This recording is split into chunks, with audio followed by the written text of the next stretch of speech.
আসসালামু আলাইকুম। আমরা কমিউনিটি কিচেন পরিচালনা করছিলাম করাইল অগ্নি বিধ্বস্ত মানুষদের খাবারের সহায়তা প্রদান করার জন্য।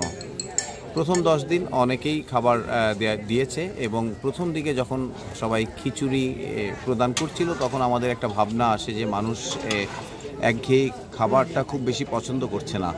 তখন আমরা এই কমিউনিটি কিচেনের উদ্যোগটা গ্রহণ করি। আমরা 2টো কমিউনিটি কিচেন পরিচালনা করেছি। আমাদের এক বন্ধ হয়েছে পরশুদিন, আর আজকে আমাদের বাজেটের স্বল্পতায় আজকেই হয়তো এটা শেষ দিন। আমরা দয়ালু মানুষের সমর্থন পেলে আমরা এটা পরিচালনা করতে পারবো।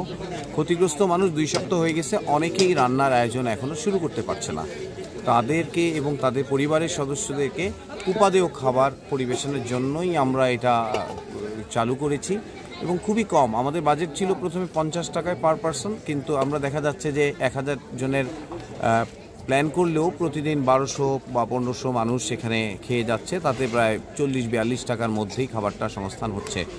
আমরা আশা করি যদি কেউ উদ্যোগী হন, তার সহযোগিতার হাত প্রসারিত করেন, আমরা স্থানীয় ভলেন্টিয়ারদের দিয়ে এই প্রকল্পটি চালু রাখতে পারি। তাতে করে যেটা হবে যে এখানে অনেক রান্না করতে না পারা মানুষের খাবারের সংস্থানটুকু হবে। এইটা এখানে বিধ্বস্ত মানুষের খুবই কম, সাহায্যের তুলনায় খুবই কম। তাদের এখন বাসস্থানের বড় একটা সংকট আছে এবং সেটা আমরা সরকারকে এগিয়ে আসতে হবে সেটা সমাধানের জন্য।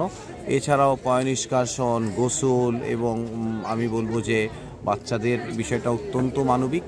তাদের এই জিনিসটা অনেক বেশি মনোযোগ দেওয়া উচিত। তারা একটা অগ্নির ট্রমার মধ্যে দিয়ে গেছে এবং এই মুহূর্তে তাদের চঞ্চল মনটা বস্তির মধ্যে ভালো লাগছে না। তারা তো এভাবে করে আসলে অভ্যস্ত না। ধন্যবাদ। দেখা যাক।